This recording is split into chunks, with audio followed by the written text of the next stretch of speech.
May request na si Luka Doncic sa management ng Lakers for next season at ang mga bagong piyesa for trade na magandang addition for the Lakers. Parang mauudlot pa nga ang LeBron-Stephen Curry tandem dahil sa trade na to mga ballers. Ano ba ang mga nangyari? Halika't ating pag-usapan.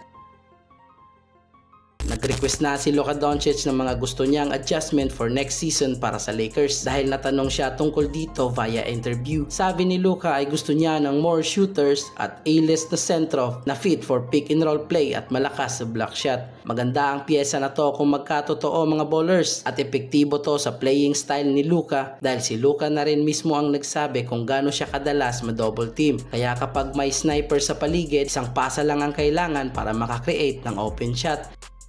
At kung sa pick and roll play naman ay fit na fit din kung may athletic na sentro na kayang-kaya ang pick and roll play, lob pass at offensive rebound kaya ng mga nakaraang sentro na naging teammate ni Luka Doncic. Sa mga request na to ay malinaw na may sense of urgency ang mga request ni Luka. Tinatawag pa nga ni Luka Doncic ang previous season nila bilang isang bad season dahil hindi nila naabot ang ultimate goal na manalo ng NBA Championship. At tila may mensahe rin siya para sa management lalo na kay Rob Pelinka nang sabihin niyang napakahalaga ng off-season na to para makabuo ng mas malakas na roster kaya multiple trade rumors ang umiikot ngayon sa NBA. Ayon kay ESPN senior NBA writer David McNaman ay interested ang Lakers kay Walker Kessler at Jalen Duran. Malaking tulong si Walker Kessler para sa Lakers dahil kaya niyang magbigay ng rim protection, rebounding at interior defense na matagal lang kailangan ng team. At swak na swak si Kessler sa pick and roll game ni Luka dahil isa siyang mahusay na lob threat.